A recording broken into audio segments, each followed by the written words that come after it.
Hey, what's up? Welcome to another exciting edition of Free Advice Friday. Looking forward to spending some time with you guys today and answering your voiceover business and marketing questions.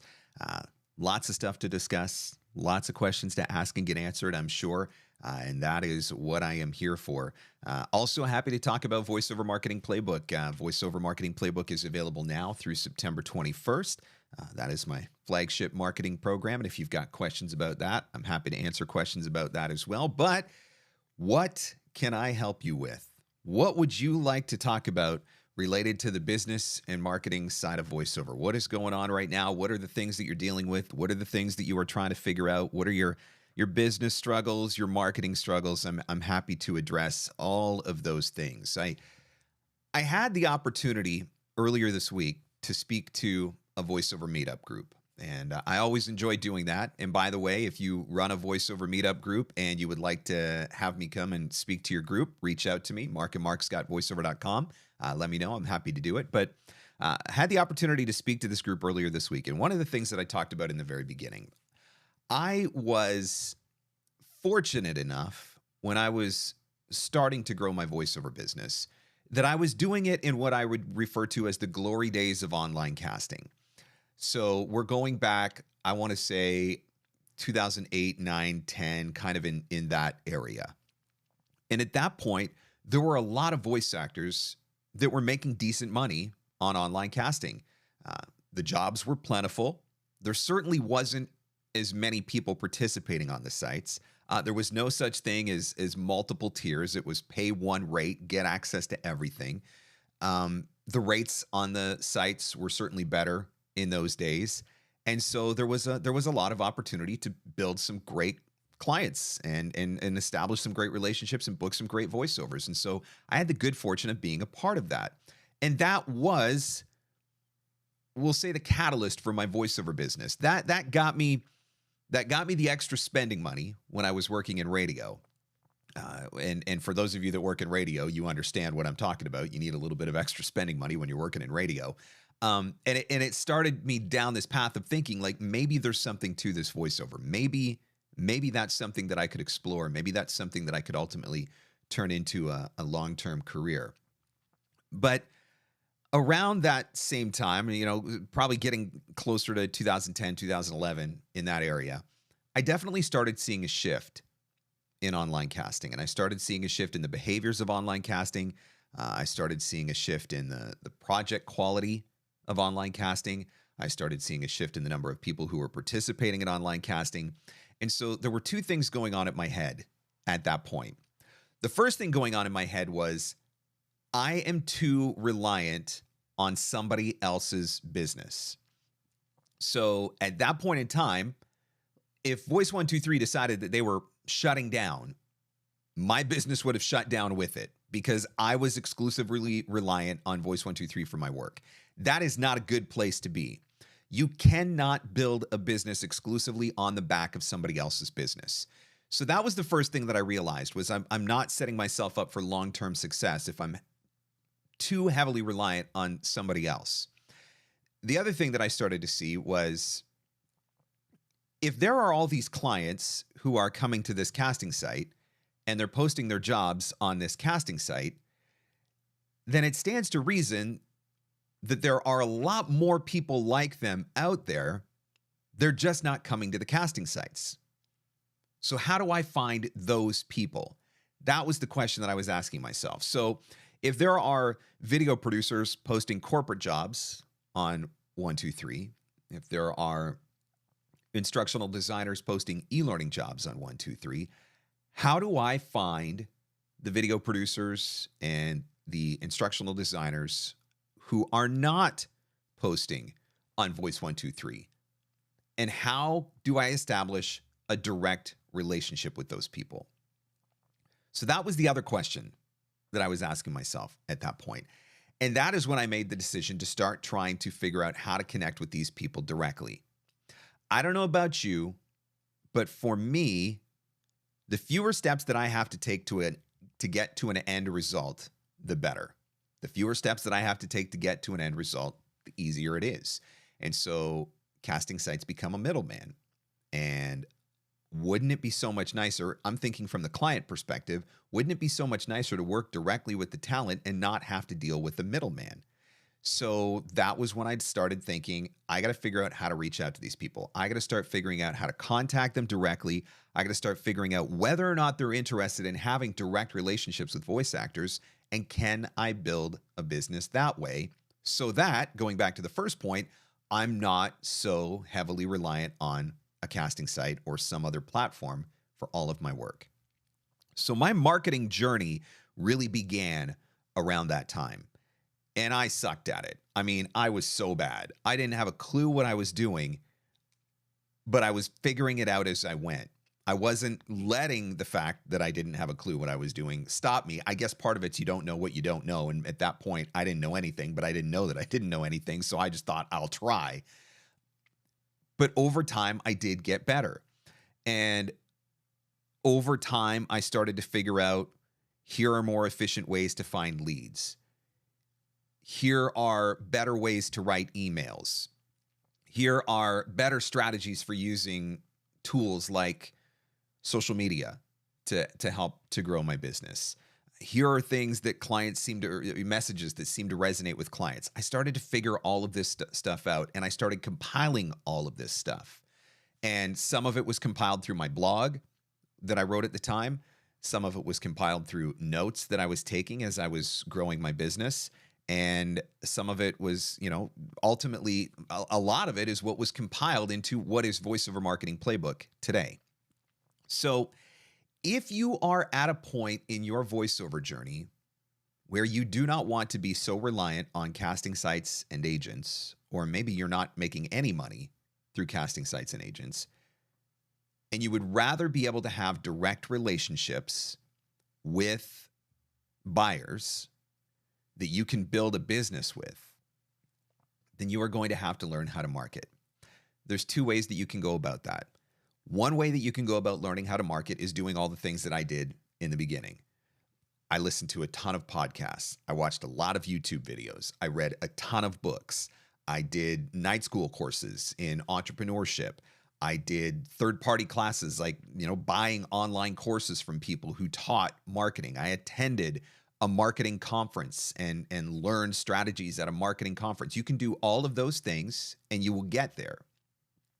Or Tony Robbins talks about a concept called modeling, and it's the idea of find somebody who's doing the thing that you want to do and they're doing it well, and do what they do. That's what VoiceOver Marketing Playbook is. VoiceOver Marketing Playbook is your opportunity to take what I'm doing and I think doing well and learn from what I do. Condense all of those years of education, condense all of that time into an 8-hour class that gives you the most important stuff that you need to know in order to be able to successfully market yourself. That's what VoiceOver Marketing Playbook is. It's the opportunity to model somebody who's come before you, made all the mistakes, worked out all the kinks, and put together a system that works and packaged it into a course that allows you to skip the learning curve. If you're interested in Playbook, it is available now. VoiceOverMarketingPlaybook.com is where you can go and sign up. VoiceOverMarketingPlaybook.com, and it is available until September the 21st. At the very least, go look at the page, look at VoiceOverMarketingPlaybook.com, read about the course, determine whether or not it's the right fit for you. But I'm telling you, whether you do my course or somebody else's course, or you don't do a course and you just want to figure it out on your own, and that's fine too.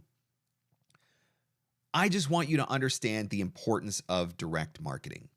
I want you to understand how key that is going to be to you growing your voiceover business in the future, and how important of a skill that is for you to learn. And if you walk away with nothing else but that, then that's fine. If you don't take my course or sign up for coaching with me or whatever, I'm okay with that. I just want you to know that marketing is so key. And when you figure out how to do that, that is going to be the thing that is going to change the trajectory of your business. So let's do Free Advice Friday, shall we? Although there was, what was that? 8 minutes of free advice, 9 minutes of free advice, but I'm here to answer your questions as well. So you guys know how Free Advice Friday works. If you do have a question that you would like to get answered, type that question into the comments. If you could put a Q beside it, when you type your question. That way it just pops out for me because I know there usually gets to be a lot of stuff going on in the chat. So I will be keeping an eye out for that. And I am here and happy to answer as many questions as I can. So let's get to it, shall we? AJB voice actor, after sending the initial cold email, how long before following up? 1 week, 10 days, etc. I have always followed a 1 week follow-up strategy. More and more, I'm starting to see some research that suggests that 1 week might be too long. And so literally in the last couple of weeks, I have started testing a different follow-up strategy. So I don't have any data to report yet because I literally have only been doing it for a couple of weeks, but I'm gonna test a strategy of a 3-day follow-up, and I'm gonna test a strategy of a 4-day follow-up, and I'm gonna compare that to a 1 week follow-up and see what I come up with. But I would say at minimum, if you're sending out that initial introductory email, I would not wait any longer than 1 week before I send the initial follow-up if I don't get a response back to that initial email. Anton says, what top 2 client management issues have you encountered over the years and how did you deal with them? In retrospect, would you have done anything differently? Okay, I guess it depends on what you're referring to specifically with client management. One thing I would say is keep good notes. A lesson that I learned early in my business, when I'm providing different quotes and different rates to all kinds of different clients for all kinds of different projects, it is a pain in the butt when you quote a client for rates and then maybe they work with you that time, maybe they don't, but then they come back 6 months later and they ask you to quote for rates again. And you're trying to remember, what did I quote them the last time? And then you got to go searching through your inbox and you got to try to figure out what you quoted them the last time. And digging for that information is a pain in the butt. So now I've gotten into the habit of recording every quote that I give out. I record that information in my CRM so that now whenever a client reaches out to me, I can look back and I can see the last couple of projects that I've done for them. Here's what I quoted. So keeping really good notes on things like rates, I think is really valuable. I think another one that has become more important for me over time is keeping notes on recording setups and audio requests. So what I mean by that is some clients ask for 1644 audio in WAV format, but I've got another client that's very specific that they want 2448 AIF. And so I need to remember before I go in and set up a session in Adobe Audition to set up for 2448 AIF in order to be able to give them what they want. And so, I mean, that all comes back to, I think, keeping really good notes on your clients and remembering what they like, what they don't like, what their expectations are for turnarounds and all of that sort of stuff. I think that can certainly be helpful. Now, I don't know if that's specifically what you're talking about, Anton, and if you want to clarify that in another question, I'm happy to dig into that a little bit deeper. But I don't want to ever put myself in a situation where I have to go back and ask my client a question that we previously discussed because I didn't keep good notes or I can't remember what we talked about. And so that for me is a really key aspect of client management. And that's a great question. Stevie says, when reaching out to a potential collaborator, it's possible they know someone they know. In opening an email, should I directly say, or I know someone that may be interested in VO services? Okay. Let me read this again. Reaching out to a potential collaborator. Let me bring that up on the screen again. When reaching out to a potential collaborator, it's possible they know someone they know. Stevie, can you clarify that question for me? I'm not quite sure I'm understanding the question. I apologize. If you could just clarify that for me. Are you speaking about referrals? So you're reaching out to somebody and you've got, like, say you're reaching out to somebody on LinkedIn and you can see that you have a mutual connection. And so you're wondering whether or not it's worth name dropping that mutual connection. Is that what you're referring to? If you could just clarify that for me, that would be really helpful. Andrew says, I must admit that I've found that casting site budgets are getting a lot better. Oh, this is interesting because I'm hearing the opposite, especially when it's not the premium services team handling them. The direct clients are offering decent rates. That's actually really encouraging, Andrew, because I have definitely been hearing the exact opposite of that from a lot of people who are using online casting, that they continue to see rates getting lower and lower and lower, and voice actors continuing to undercut budgets to try to book. You should never have to book because of a discount. You should always, always, always be booking because of your skill. Susan says, I'm working on my branding and really struggling. Is it possible to really identify a target customer when your service is a cog in the wheel of marketing? Susan, I am not a branding expert, just to be clear.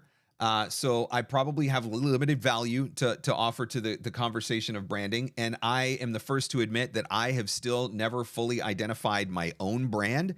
And I've been doing this for a really long time. I'm going to throw a link in the chat I recently had Celia Siegel, who is a branding expert. I recently had Celia on the podcast, and Celia and I talked about branding for pretty close to an hour. So I did throw that link in the chat for that episode of the podcast with Celia, and it might be worth going back and listening to that episode with Celia. And that episode is also available on the YouTube channel. So let me just throw that link in the chat as well. Branding podcast on YouTube. I'm going to just throw this in the chat here as well. So there's a couple of links that I think might be helpful for you if you want to check those out. I think that I want to make sure I understand what you're asking specifically. Let me read your question again. I'm working on my branding and really struggling. Is it possible to really identify a target customer when your service is a cog in the wheel of marketing? I do think that there are a couple of things that you can do to help you identify your target customer. First and foremost, your target customer is going to be determined by your demos, okay? Your target customer is going to be determined by your demos. If you only have a commercial demo, then your target customer is people who are producing commercials. All the other genres at this point don't matter because you don't have anything to offer them or you don't have any social proof to provide them. So your target customer is going to be determined by your demos first and foremost. If you've got a commercial, an explainer, an e-learning, and a corporate narration demo, then you've got 4 different target customers that you can potentially reach out to. So that's one thing that I would be looking at. What demos do I have, and how does that determine who my customer is? I think another thing that you can look at, and this is something that I cover very deeply in Voiceover Marketing Playbook, is your unique value proposition and trying to determine your voiceover sweet spot. Are there things that you are an expert in that make you uniquely qualified? So an example of that, I have post-secondary certification for teaching the adult learner. And when I am marketing myself to e-learning companies, I specifically mention the fact that I have post-secondary certification for teaching the adult learner because I think that that does uniquely qualify me to deliver e-learning content. I'm trained as a teacher. And so that's something that I bring to the table that other voice actors might not bring to the table. If you are somebody who has spent your entire life working in IT, for example, then when you're reaching out to companies, IT companies, about creating training content or corporate videos or, social media videos for their profiles or their website or whatever, then part of what you bring to the table is your expertise in IT because you're going to understand those scripts and connect to those scripts and be able to deliver those scripts in a way that another voice actor might not. And so that's something else that I would be looking at. What are expertise that you have, skills that you have, training that you have, passions that you have, and can any of those things give you an edge in certain areas? Now, those may not be macro advantages, right? My teaching the adult learner certification is only valuable in e-learning. Doesn't mean anything in the commercial space, but that's still something that I can bring to that genre. So that's something that I would be looking at as well. And that's the sort of thing, again, I cover that off heavily in Playbook. It's something that we could work through in a coaching session as well. But I'm sure that there are things that you bring to the table in certain areas or with certain types of customers that can give you a unique value proposition. And then the other thing is, look, part of our unique value proposition is our voice. Everybody's got a home studio. Everybody says they provide quick turnaround. Everybody's got Source Connect or can do directed sessions via Skype or Zoom or whatever, right? A lot of us do have the same service offerings, but every one of us has a unique voice. And so that's part of your proposition as well. And that's where I think your demos can do a lot of the selling for you. I hope that answers your question. And if not, feel free to dig deeper into it if you want to dig deeper into it with another question. Again, if you do have a question that you would like to ask for Free Advice Friday, just put a Q beside it when you type it into the comments so that it pops up on my screen and it's a little bit easier for me to see it as I'm scrolling through because I know there's a lot of stuff going on in the chat right now. Natalie says, hi, Mark. Currently sitting with my chickens in the backyard. There you go. Living the dream right there. Sitting with the chickens in the backyard, enjoying a little bit of fresh air, a little bit of weather, and a little bit of free advice Friday. Sounds good to me. This is the beautiful thing about being a VOpreneur, right? Having the freedom and the flexibility to go watch a YouTube video while you're hanging out in your backyard with your chickens. I love it. William says, what problems are there making posting audio description demos? Fair use, permission for the video being described in demonstration. When it comes to the copyright side of things with demo production, and Uncle Roy I see is in the chat, and Uncle Roy might be able to speak to this a little bit more. There are things that you can get away with in a demo because you're only using up to a certain amount of text. Now, if you are talking about, I'm going to grab a 60-second clip from a television show, and I'm going to use that 60-second clip from a television show to do audio description to make a demo, that would be a different story. And that's where I would say if you're trying to put together a demo like that, I think you would be better off to write your own 60-second script and find some royalty-free stock video footage, which there are a lot of places where you can get that. Storyblocks is a very popular place. Canva has stock video footage. The Envato Marketplace, there's stock video footage available there. But build out your own video and use that to make a demo. Now, if this is audio description is something that you have done in the past, and so now you want to know, can I use the work that I have done in the past for demo purposes? Then that would be a question that I would ask the client. And I do that anyway. Anytime that I give my voice to a project, whatever it is, whether it's a commercial or a corporate video or an explainer video or whatever, a telephone system, I always ask the client for permission before I share that on social media and before I post that on social media and before I use that for demo purposes. One, I think it's just a common courtesy. Two, it's a great excuse to follow up with a client that you've worked with relatively recently. And three, because sometimes the answer is going to be no. And I would rather have a client tell me no before I post something than go through the awkwardness of having them have to tell me to take it down after and then having to apologize for my mistake. So I don't know if that specifically answers your question, William. I would say, though, for audio description in particular, if you're thinking that you want to grab stuff that is already fully produced content and make a demo out of it, I would probably be very careful about doing that. All right, let's see. Where are we going? Fanny versus, hey, Mark, I would like to know your opinion about being in AI platforms that clone your voice and generate a passive income. Thanks. Okay. You had to go there. You had to make me go there. Let's talk AI. This is going to be a popular, potentially unpopular take. I think that there are opportunities for voice actors to create passive income with AI. I think that is something that I have explored myself as a potential passive income stream one day when I fade off into retirement. But you have to be extremely careful of what you are signing up for. I am not going to make an AI clone of my voice unless I hold the copyright on it. I don't see, or they pay me like $10 million. Maybe for $10 million I would. I don't see a situation where I clone my voice without the copyright, because if I lose the copyright, I have literally lost the rights to my voice. And that is a very dangerous situation. That is a situation that potentially puts you out of work as a voice actor.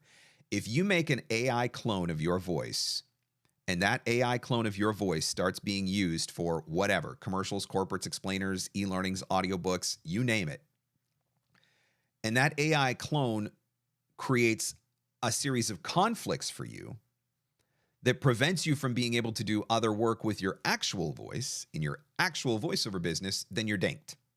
You just shut your business down. And so, do I think that there are opportunities to make money with AI? Yes. Do I see it as a potential viable passive income stream in the future? Absolutely, I do. And I've already been exploring it.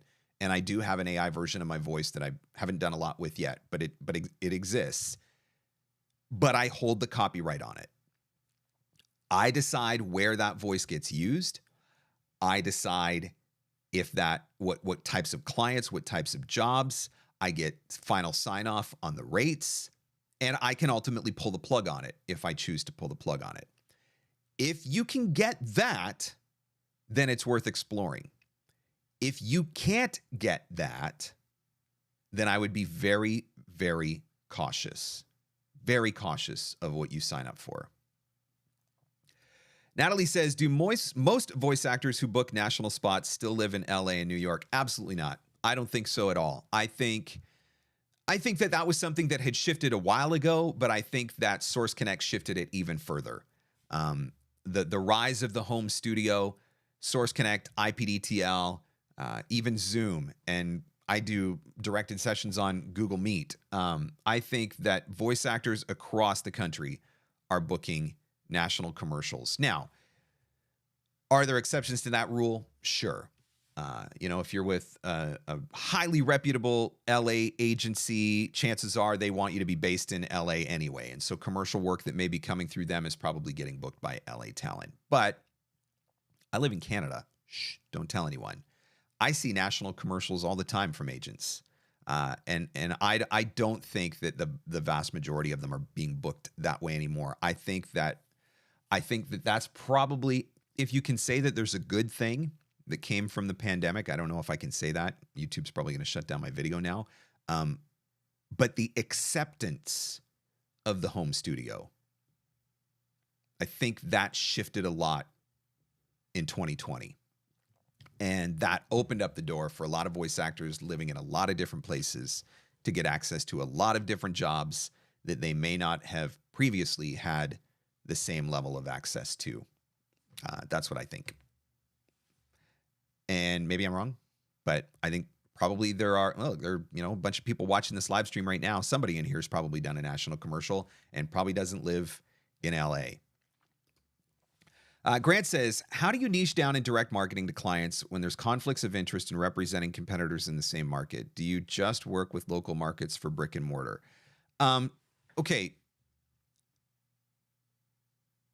The conflicts generally are going to come if you are in the same place. So if you do a voiceover for Domino's Pizza in Chicago, then you are not probably going to be able to do a voiceover for Papa John's Pizza in Chicago. If you do a voiceover for a pizza company in Podunk and another different pizza company in Timbuktu asks you to do a voiceover, there's probably not going to be a conflict there. It may come with national chains. But then again, if you have the good fortune of being the voice of multiple national campaigns, you're probably not as worried about some of those conflicts. And it generally, to be clear, generally only happens in commercial, and it generally only happens for the duration of the campaign, right? So that's the other thing. This is why you don't do commercials in perpetuity.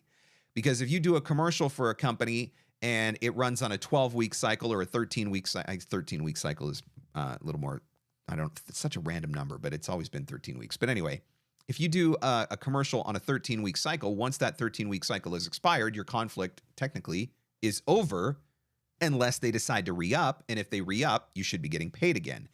If you are signing yourself off in perpetuity, then that's where you're actually going to create bigger problems for yourself. So that would be the one thing that I would watch out for more than anything, is making sure that I am not signing commercial contracts that give them rights in perpetuity, and not giving them rights in the whole known universe, right?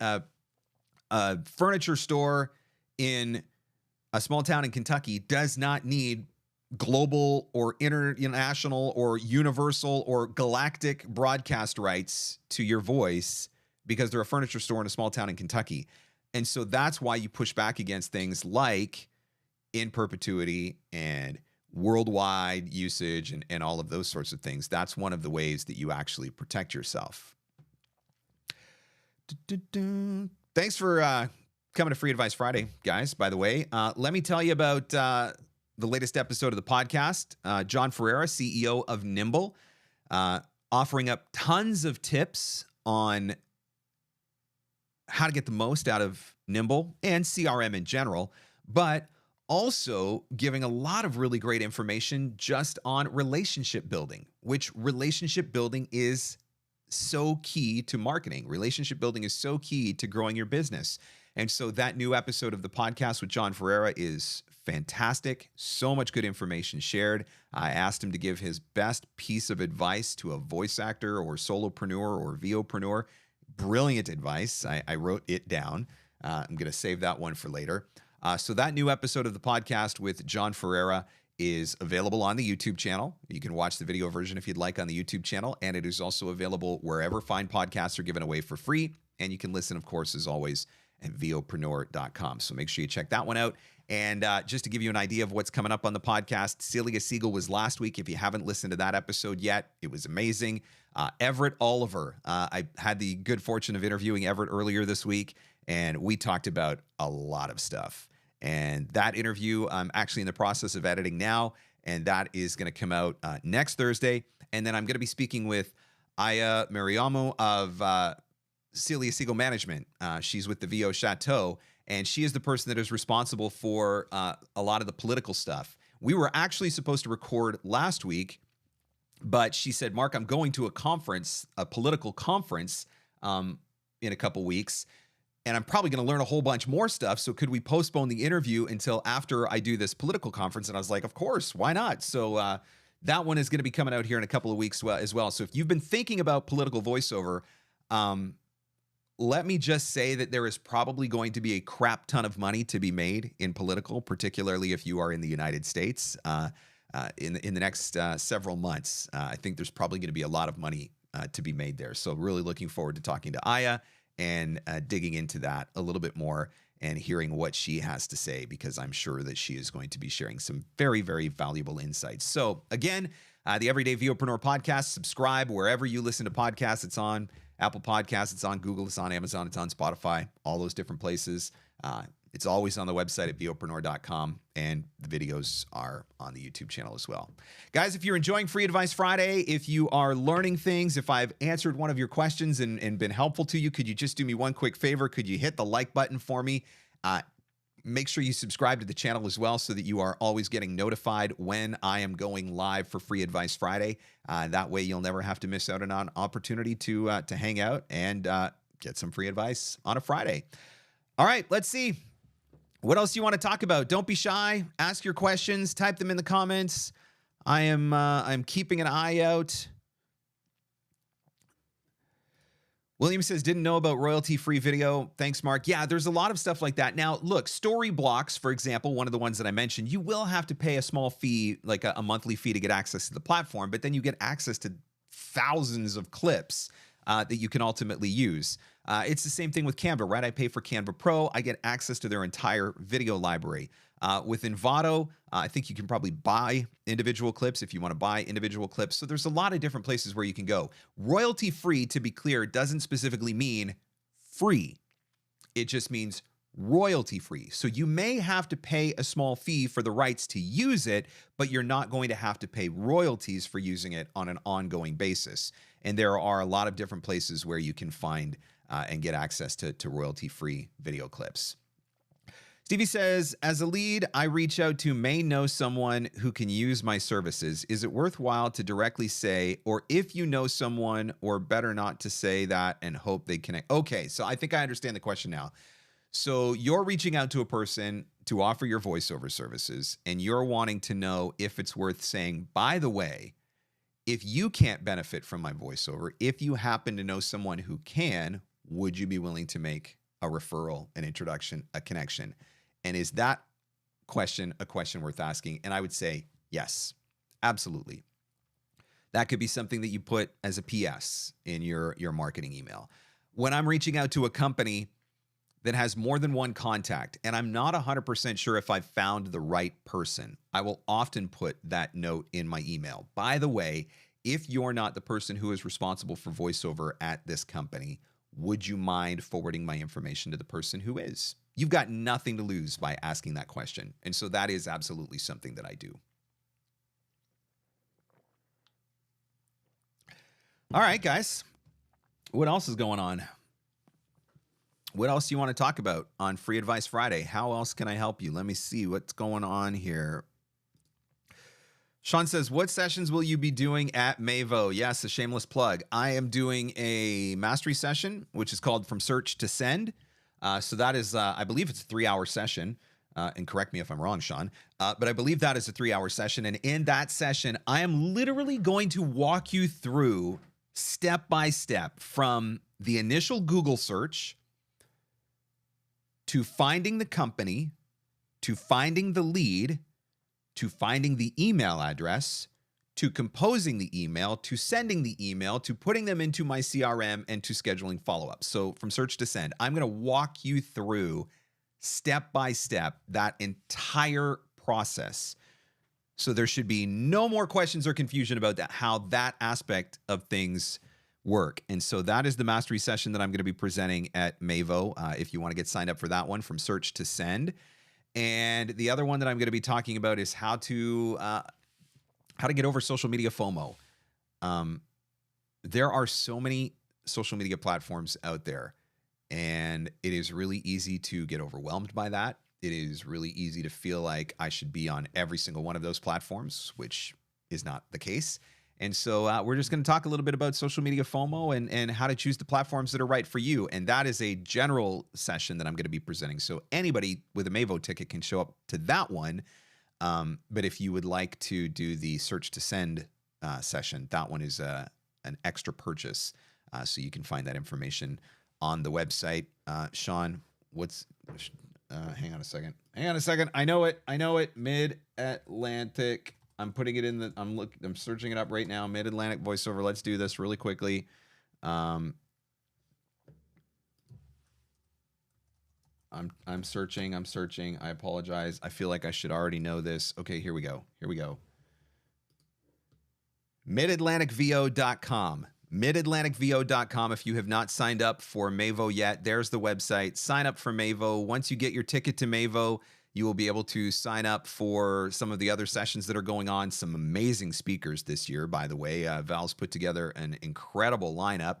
And VOpreneur, very happy and proud to be a sponsor of MAVO this year. So looking forward to seeing you guys there in November. So MidAtlanticVO.com if you haven't signed up yet. One of the things that I love about MAVO is Val has made a decision to intentionally keep the conference smaller.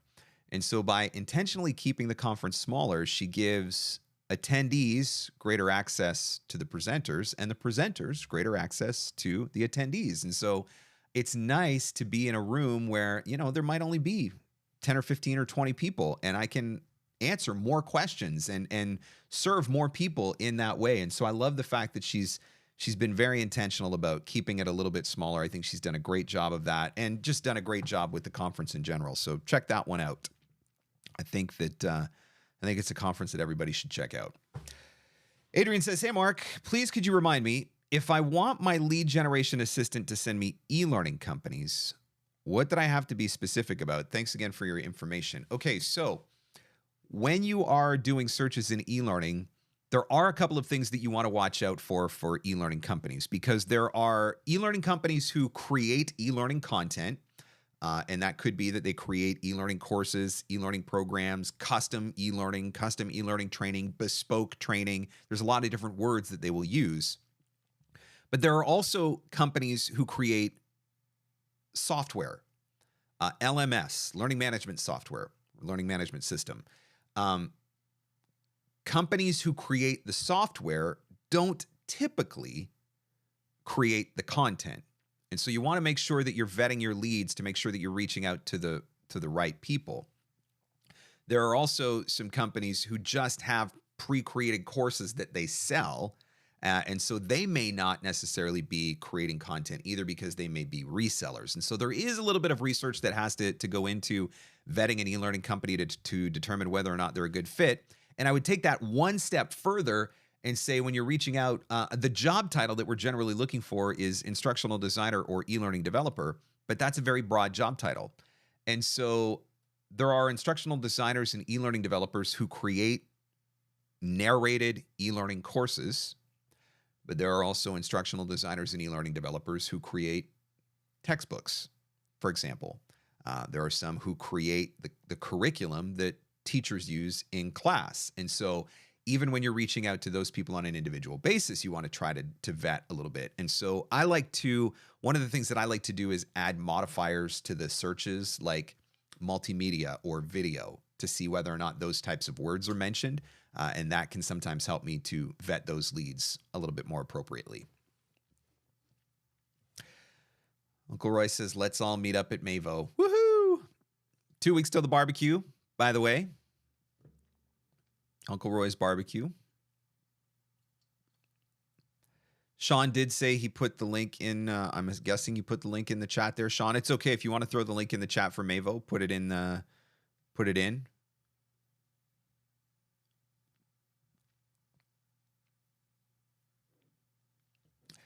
All right, guys. What else? Thank you for watching. Thank you for coming and hanging out as always. I certainly do appreciate it. Again, if I may, put in one more shameless plug for Voiceover Marketing Playbook. Really excited to be able to offer this class. Look, can I just be honest with you for a minute? I know right now is maybe a tough time from a financial standpoint. There's a lot going on in the economy right now. Inflation is high. Gas prices have gone up. Groceries have gone up. Mortgages have gone up. Interest rates have gone up. Credit card payments have gone up. I understand all of those things. I do not want anybody to put themselves in a bad financial position in order to be able to sign up for a class like Playbook.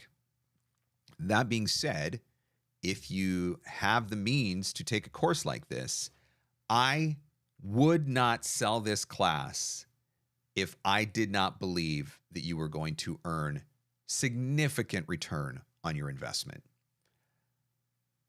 My objective as a coach is not to sell courses. My objective as a coach is to build businesses. Learning how to market and learning how to grow a voiceover business was life-changing for me and my family. And if I can help other voice actors to experience that same thing for their family, that is why I do what I do. I'm sitting here for an hour on a Friday afternoon giving free advice on YouTube. I put out hour-long podcasts every week giving out free advice on a podcast platform. I run a Facebook group where I'm posting every single day, giving tips and tricks and advice to voice actors. I create YouTube shorts and Instagram reels, and I'm pouring out this content. If my objective was just to make a crap ton of money as a coach, I would probably stop giving away everything for free. My objective is not selling courses. My objective is growing businesses. That being said, Playbook can help you to grow your business. So everything you need to know about the course is available at voiceovermarketingplaybook.com if you want to check it out. There are 3 different packages that are available. Playbook Basic is the video course only. It's about 8 hours worth of content. You get instant access. You learn at your leisure. Watch the videos as often as you would like. Revisit them anytime you would like.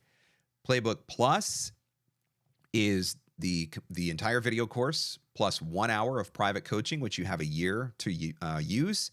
Playbook Complete is like the whole buffet. That's the video course plus 2 hours of private coaching plus 4 of my other masterclasses. So that's an additional 8 hours of teaching content. Making money with LinkedIn, Follow-Up Academy, 101 ways to find voiceover leads and booking in your backyard. So that's the whole package, and that's a $350 savings. So again, the information is there at voiceovermarketingplaybook.com. I really believe that when you learn how to market your voiceover business, that is when you truly unlock your income and earning potential. But more than that, when you learn how to market, period,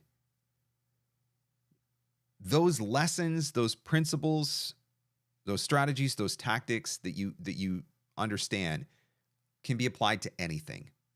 They can be applied to any business, to any other side hustle that you may have going on. And so if you know how to market, whether you're doing voiceover or something else, if you know how to market, you will always be able to make money. That's why I think marketing is so important. All right. What else can I answer for you? What else would you guys like to talk about? What other questions do you have? Again, if you do have a question that you would like to ask, type a Q before your comment, and I am keeping an eye out for stuff. If I've missed your question, I apologize. Feel free to post it again if I did miss it. I'm trying to get to as many of these as possible, but it is possible that I may have missed. Let's see. Thank you again, as always, for coming and hanging out, for asking your questions. Certainly do appreciate it. Thank you for listening to the podcast as well. We are closing in on 300,000 downloads for the podcast, which I realize that there are podcasts out there that get 300,000 downloads in the first hour of the first release of an episode. And for me, it's taken almost 3 years to get to 300,000 downloads, but I don't care. I'm proud of the accomplishment and grateful to you guys for listening and for always being so supportive as well. And by the way, if there's anybody in particular that you would like to hear on the podcast, let me know. I do have the schedule solidified now until the end of November. I have confirmed with people until the end of November. So let me just give you a very brief rundown of what's coming up on the podcast. I already mentioned Jon Ferrara this week, CEO of Nimble. Everett's going to talk about the state of voiceover next week. Aya is going to be talking political after that. Hunter Peterson, who is a viral YouTube guy, is going to be teaching YouTube. That's going to be the first episode in October. Christopher McCann, I did an amazing interview with Christopher McCann. Food stamps to six figures is what that interview is. And Christopher's got a very, very powerful story to share. And so looking forward to hearing his story and being able to share his story. Bev Standing coming up, going to talk about AI. Christina Malizia talking animation. Dave Walsh is going to talk TrueTell. Jordan Reynolds, I'm going to have him on the show, and we're going to talk about all the cool audio and tech gadgets that you should be looking for. Black Friday, Cyber Monday specials, what you want to ask Santa Claus for to put on your Christmas list. And so we're going to be doing that episode in early November. Liz Dinestrina is going to talk telephony. George Whittam is going to come on the show just in time for the holidays and holiday travel season.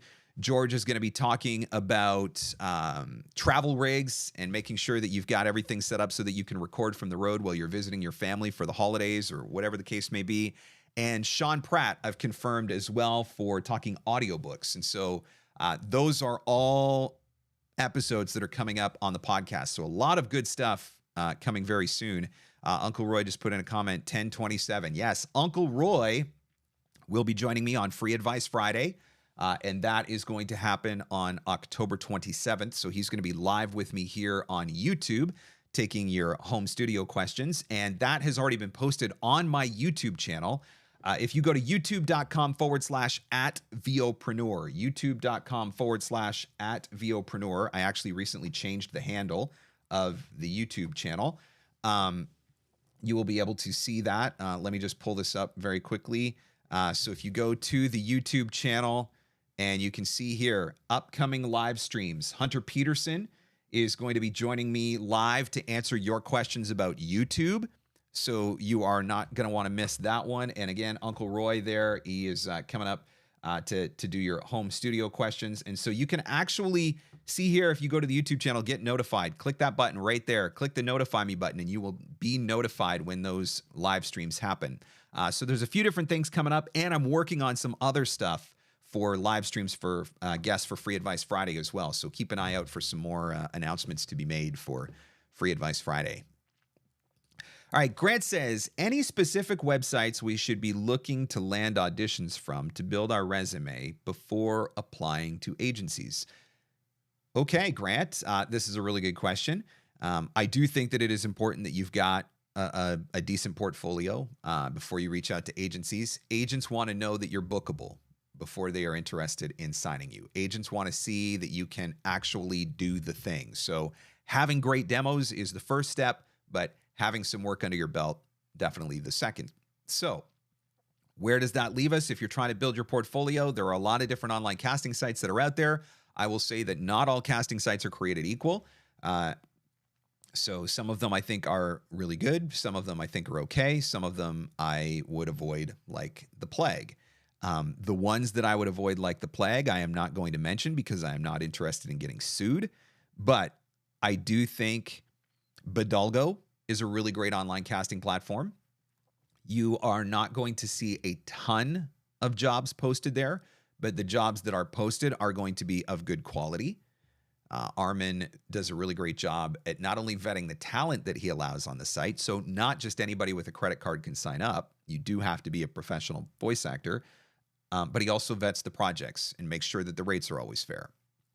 VOPlanet, I think, is another site where, again, you're not going to see a ton of jobs, but the jobs that you see are going to be of great quality. Just know that on VOPlanet, you are competing with the best of the best. And so it's definitely a tough place to book, but the jobs are good. I think Voice123 is probably the place where you are going to see the most volume of jobs, but you're also going to have to be the most strategic in how you use the platform. There are good jobs on Voice123. There are not so good jobs on Voice123. There are fair budgets on Voice123. There are not so fair budgets on Voice123. So that's one of the things you got to watch out for. Be careful of the ones you're auditioning for. The other thing you have to do is you have to understand that Voice123 is an algorithm-driven site. You cannot sign up for that platform and just audition for everything. And contrary to what you may be told, or contrary to what you may have heard, the higher tiered membership that you buy does not turn off the algorithm. The higher tiered memberships that you buy does not mean that you can just keep submitting. That is not how the platform works. And I think some voice actors fall into that trap of thinking, okay, well, if I buy the $300 level, I can only submit a certain number of auditions because I don't want the algorithm to punish me. So I'm just going to pay for the $888 level, and then the algorithm will punish me. That is not how the algorithm works. So if you are going to use Voice123, I think that it is very important that you have a solid understanding of how that platform works and how to play within the restrictions and limitations of the algorithm. If you submit too much on Voice123 and you don't get enough likes, then you are going to sink into the lower percentiles on Voice123. And when you sink into the lower percentiles on Voice123, then you are going to see access to fewer and fewer auditions. So bottom line, you have to be very, very strategic about how you are using a platform like Voice123. Angela says, what's your best approach to talking to business owners in your neighborhood and people that you know? You have a valuable service that you offer. So first and foremost, remember that. Tell yourself that. I have a valuable service that I offer. If you're approaching businesses on a local level, I think there's a couple of things that you can do that can help you. One, demonstrate ways that they might be able to use your voiceover that they haven't necessarily thought about. So mention that you could be the voice of their phone system or their on-hold messaging. Mention that you could do narration for their television or radio commercials if they're doing advertising. Talk to them about narrating videos. If they've never thought about making a video that they could post on YouTube or post on their Facebook page or post up on their website. So you might have to suggest some different ways that voiceover could be used to their advantage. If you're talking to the local realtor, maybe they're creating virtual tour videos, but maybe they've never thought about putting narration on those virtual tour videos. And so suggesting, have you ever thought about adding narration to your virtual tour videos? So one thing is showing them ways that they might be able to benefit from your services.